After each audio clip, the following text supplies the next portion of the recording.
नमस्कार दोस्तों, स्वागत है आपका हमारे चैनल मोटिवेशनल स्टोरी में।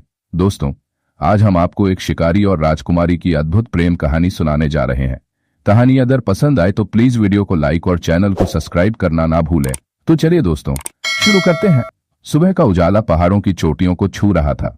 दूर दूर तक फैले हरे भरे खेतों के बीच एक नदी बह रही थी, जिसका पानी सूरज की किरणों में सोने की तरह चमक रहा था। पास ही एक शिकारी बांसुरी बजा रहा था। उसकी बांसुरी की धुन में एक अजीब सी तरफ थी, जैसे किसी अनकहे दर्द को बयां कर रही हो। यही था जगमोहन, एक साधारण शिकारी जिसकी दुनिया पहाड़ों और अपनी बांसुरी तक सीमित थी, लेकिन उसकी आंखों में एक अलग ही चमक थी, निर्मल, सच्ची और खामोश। दूसरी ओर महल के ऊंचे दुर्ग से एक जोड़ी आंखें इस दृश्य को देख रही थी। राजकुमारी नयनतारा, जो अपनी सोने की जंजीरों से बंधी हुई एक परिंदा थी, पहली बार इस बांसुरी की धुन में खो गई। वह जानती भी नहीं थी कि यह एक ऐसी धुन थी जो उसके जीवन को हमेशा के लिए बदलने वाली थी। एक दिन राजकुमारी अपनी दासियों के साथ महल के बगीचे में टहल रही थी।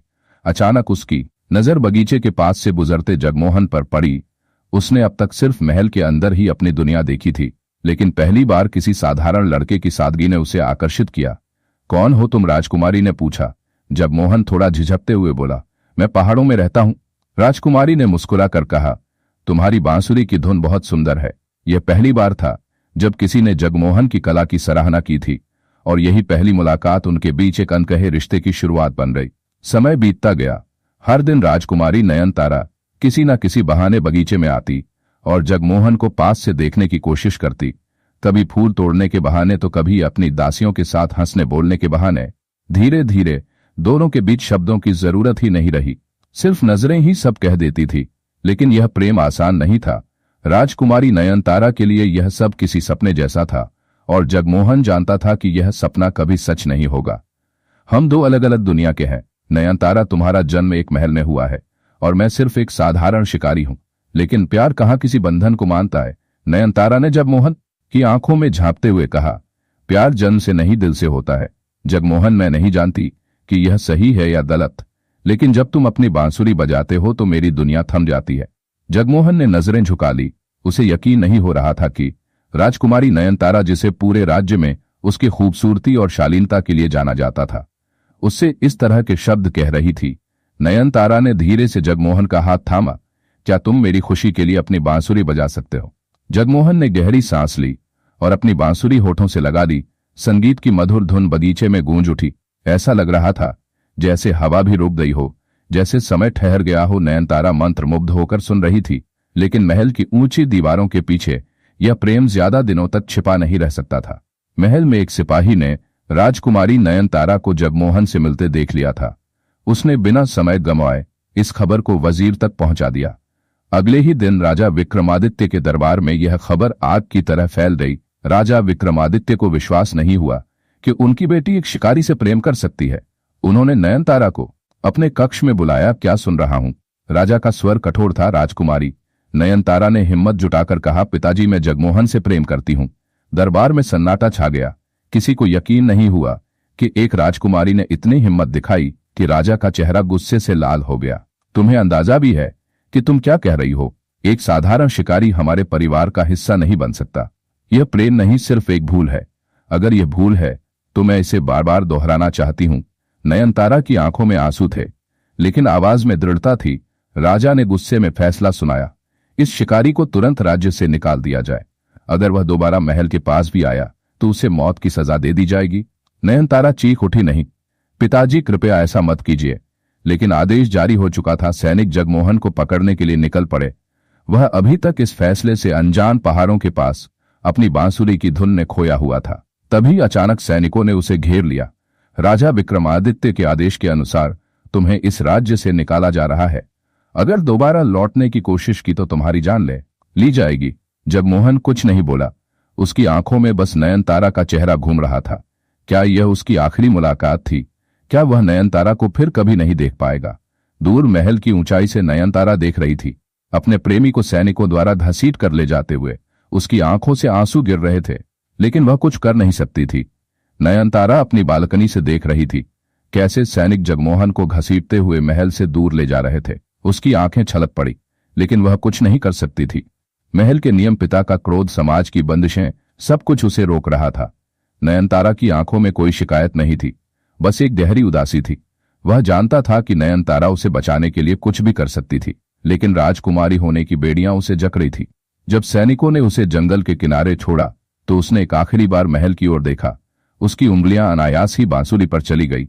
वह जानता था कि नयनतारा उसे नहीं सुन सकती, लेकिन फिर भी उसने बांसुरी बजानी शुरू कर दी। यह उनकी आखिरी याद थी, उनका आखिरी संवाद। नयनतारा, जो अपने कक्ष में कैद थी, अचानक कुछ महसूस करने लगी। हवा में वही धुन थी जो जगमोहन हर रोज उसके लिए बजाया करता था। उसने खिड़की से झांका, लेकिन कुछ नजर नहीं आया। नहीं, यह गलत है, मैं उसे इस तरह नहीं खो सकती। नयनतारा ने फैसला कर लिया था, वह इस कैद में नहीं रहेगी। वह प्यार के लिए लड़ेगी। रात के सन्नाटे में जब महल सो रहा था, नयनतारा ने अपनी सबसे प्रिय दासी को बुलाया। क्या तुम मेरे लिए कुछ कर सकती हो? दासी ने सिर झुका दिया। आदेश दीजिए राजकुमारी, मुझे महल से बाहर निकलने में मदद करो। मुझे जगमोहन से मिलना है। दासी सन्न रह गई। लेकिन राजकुमारी, यह बहुत खतरनाक है, राजा हमें मार डालेंगे। नयनतारा की आंखों में आंसू थे, लेकिन आवाज दृढ़। अगर मैं अब नहीं गई तो मैं खुद ही मर जाऊंगी। बिना जगमोहन के मैं जिंदा नहीं रह सकती। दासी ने एक पल सोचा और फिर धीरे से सिर हिला दिया। मैं आपकी मदद करूंगी राजकुमारी, लेकिन हमें बहुत सावधानी से चलना होगा। नयनतारा के दिल की धड़कन तेज थी। महल के भारी दरवाजे के उस पार उसका प्यार इंतजार कर रहा था, और वह हर हाल में उसे वापस लाने जा रही थी। नयनतारा और उसकी दासी छुपते छुपाते महल के पिछले दरवाजे तक पहुंच गई। चारों ओर अंधेरा था, लेकिन नयनतारा के दिल में उम्मीद की रोशनी जल रही थी। दासी ने महल के गुप्त रास्ते का दरवाजा खोला, जिससे सिर्फ राज परिवार के खास लोग ही वाकिफ थे। नयनतारा ने एक गहरी सांस ली और अपने भारी लहंगे को संभालते हुए बाहर कदम रखा। ठंडी हवा ने उसके चेहरे को छुआ, लेकिन उसे इसकी परवाह नहीं थी। उसका दिल बस एक ही चीज चाहता था, जगमोहन से मिलना। राजकुमारी, हमें जल्दी करनी होगी, सैनिक कभी भी इधर आ सकते हैं, दासी ने फुसफुसाकर कहा। नयनतारा ने सिर हिलाया और दोनों तेजी से जंगल की ओर बढ़ गई। रास्ता मुश्किल था, लेकिन प्यार की ताकत ने नयनतारा को आगे बढ़ने की हिम्मत दी। उधर जगमोहन एक पुराने मंदिर के पास बैठा था। उसकी आंखें उदास थी, लेकिन मन में एक उम्मीद थी कि नयनतारा उससे मिलने जरूर आएगी। वह जानता था कि महल के नियम उनके प्यार को कबूल नहीं करेंगे, लेकिन क्या प्यार इतनी आसानी से हार मान सकता है? जैसे ही नयनतारा जंगल के किनारे पहुंची, उसे दूर एक हल्की रोशनी दिखाई दी। यह वही मंदिर था जहां जगमोहन अक्सर प्रार्थना करने जाता था। वह यहीं होगा, नयनतारा ने खुद से कहा, और दौड़ पड़ी। जगमोहन बांसुरी बजा रहा था जब अचानक उसे किसी के पैरों की आहट सुनाई दी। उसने सिर उठाया और सामने नयनतारा को खड़ा देखा। नयनतारा की आवाज में विश्वास था। नयनतारा दौड़कर उसके पास गई और उसे कसक गले लगा लिया। मैंने कहा था ना, मैं तुम्हें छोड़कर नहीं जाऊंगी। उसकी आवाज कांप रही थी, लेकिन उसमें एक अनोखी दृढ़ता थी। जगमोहन की आंखों में आंसू आ गए। उसने नयनतारा का चेहरा अपने हाथों में थाम लिया। तुमने इतना बड़ा खतरा क्यों उठाया? क्योंकि मैं तुमसे प्यार करती हूं, और अब मैं किसी भी कीमत पर तुम्हें खोना नहीं चाहती। जगमोहन ने गहरी सांस ली। पर नयनतारा, तुम्हारे पिता हमें कभी स्वीकार नहीं करेंगे। वे हमें अलग करने के लिए कुछ भी कर सकते हैं। नयनतारा की आंखों में आंसू थे, लेकिन अब वह डरने वाली नहीं थी। अगर हमें जीना है तो साथ जिएंगे, अगर हमें मरना है तो साथ मरेंगे, लेकिन अब मैं तुम्हें छोड़कर नहीं जाऊंगी। जगमोहन कुछ कहता, इससे पहले ही घोड़ों की टाप की आवाज गूंज उठी। महल के सैनिक उन्हें ढूंढते हुए वहां तक पहुंच चुके थे। नयनतारा और जगमोहन ने एक दूसरे की ओर देखा। जंगल की नीरवता अब सैनिकों की टाप और मशालें की रोशनी से टूट चुकी थी। नयनतारा की सांसें तेज हो गई, लेकिन उसके हाथ जगमोहन की पकड़ से अलग नहीं हुए। राजकुमारी, रुक जाइए, एक सैनिक की कठोर आवाज गूंजी। जगमोहन ने नयनतारा का हाथ और मजबूती से थाम लिया। हमें यहां से निकलना होगा, उसने फुसफुसाकर कहा। राजकुमारी ने अपना सिर हिलाया। नहीं, मैं भागूंगी नहीं, मैं अपने पिता से बात करूंगी। मैं उन्हें समझाऊं कि प्यार कोई अपराध नहीं है। जगमोहन जानता था कि यह इतना आसान नहीं होगा, लेकिन वह नयनतारा के हौसले को देखकर मुस्कुराया। तो फिर मैं तुम्हारे साथ हूं, उसने धीरे से कहा। सैनिक नजदीक आ चुके थे। उनके कमांडर ने घोड़े से उतरकर नयनतारा की ओर देखा और बोला, राजकुमारी, आपको चलना होगा। राजा साहब ने हुक्म दिया है कि आपको महल ले जाया जाए। नयनतारा ने ठंडे स्वर में कहा, और अगर मैं मना कर दूं तो? कमांडर ने गहरी सांस ली। तो हमें आपको बलपूर्वक ले जाना होगा। नयनतारा ने जगमोहन की ओर देखा। उसकी आंखों में चिंता थी, लेकिन उसके चेहरे पर शांति थी। ठीक है, नयनतारा ने कहा, लेकिन मैं अकेले नहीं जाऊंगी, जगमोहन मेरे साथ आएगा। सैनिक हंस पड़े। राजकुमारी, यह गरीब आपके साथ महल में नहीं जा सकता। राजा साहब ने उसे बंदी बनाने का आदेश दिया है। जगमोहन ने एक कदम आगे बढ़ाया।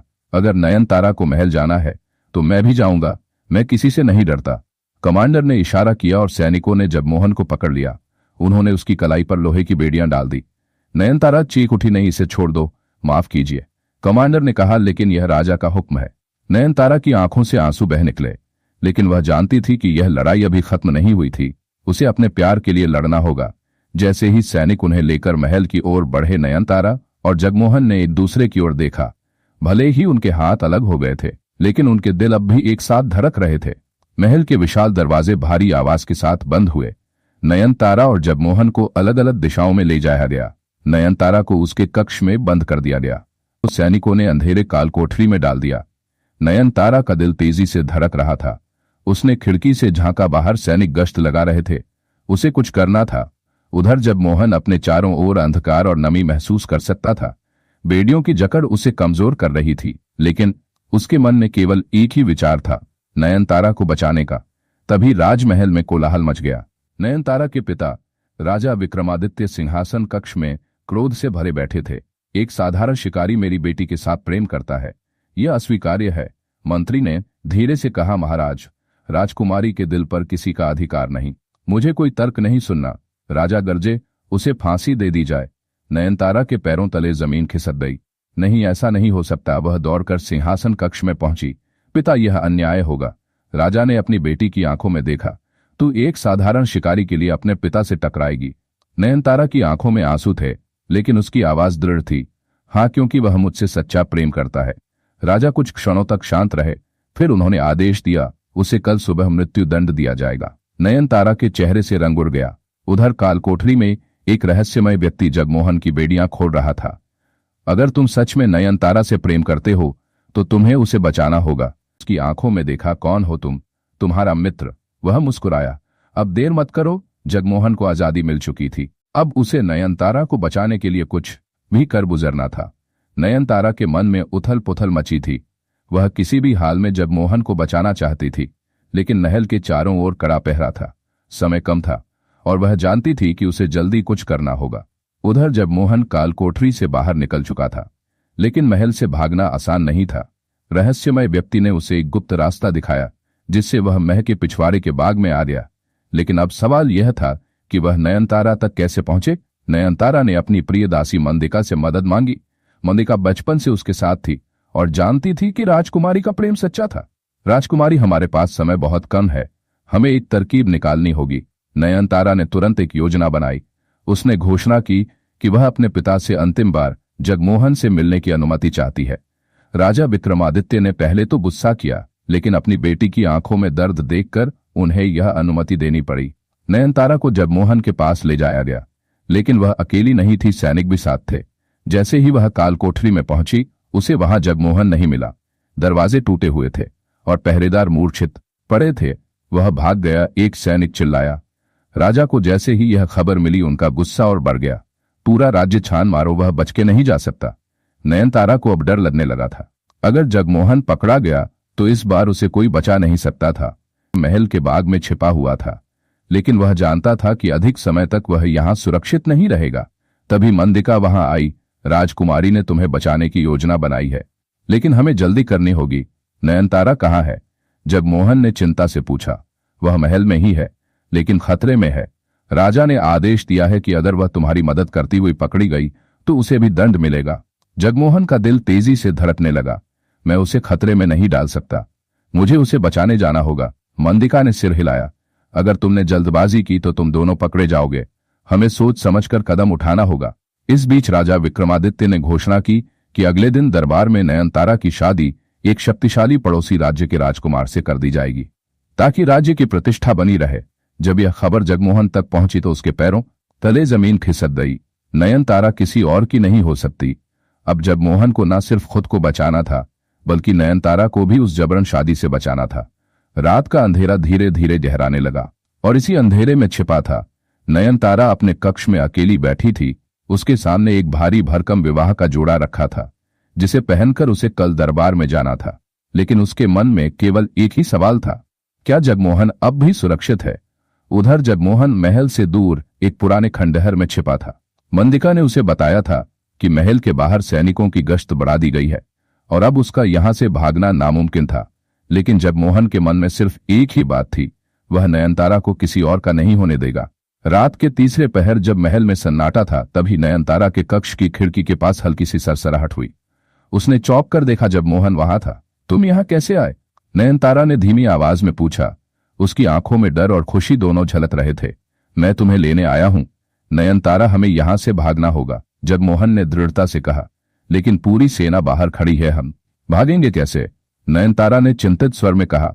मेरे पास एक रास्ता है, जगमोहन ने एक हल्की मुस्कान के साथ कहा। बस तुम मुझ पर भरोसा रखो। नयनतारा ने बिना कुछ सोचे अपना हाथ जगमोहन के हाथ में दे दिया। वह जानती थी कि यह रास्ता आसान नहीं होगा, लेकिन जगमोहन के साथ होने पर उसे किसी चीज की परवाह नहीं थी। जगमोहन ने उसे खिड़की से नीचे उतरने में मदद की। दोनों महल के पीछे बने एक गुप्त रास्ते की ओर बढ़ने लगे, लेकिन तभी महल के प्रहरी सतर्क हो गए। रुक जाओ, कौन है वहां? एक सैनिक की तेज आवाज गूंजी। नयनतारा और जगमोहन के दिलों की धड़कन तेज हो गई। भागने के लिए उनके पास अब बस कुछ ही पल थे। जगमोहन ने नयनतारा का हाथ कसकर पकड़ लिया और फुर्ती से उसे महल की ऊंची दीवार के पास ले गया। दीवार के पीछे एक संकरी गली थी, जिससे होकर वे जंगल तक पहुंच सकते थे, लेकिन सैनिकों की आवाजें पास आ रही थी। जगमोहन, हमें क्या करना चाहिए? जगमोहन ने घबराए हुए स्वर में पूछा। जगमोहन ने जल्दी से अपनी कमर से एक रस्सी निकाली, जिसे उसने पहले ही इस पल के लिए तैयार रखा था। हम इस रस्सी के सहारे दीवार के दूसरी तरफ उतरेंगे, हमें जल्दी करनी होगी, उसने कहा। नयनतारा ने जगमोहन की आंखों में झांका। वहां निडरता और प्रेम की वही चमक थी जो उसने पहली बार देखी थी। बिना एक पल गंवाए वह रस्सी पकड़कर दीवार पर चढ़ने लगी। जगमोहन ने उसे सहारा दिया और कुछ ही क्षणों में दोनों दीवार के दूसरी ओर थे। महल के प्रहरी अब तक दीवार के उस हिस्से तक पहुंच चुके थे। वो लोग दीवार फांद चुके हैं, जल्दी उन्हें पकड़ो, सैनिकों ने शोर मचाया। जगमोहन ने नयनतारा का हाथ थामा और दोनों तेजी से जंगल की ओर दौड़ पड़े।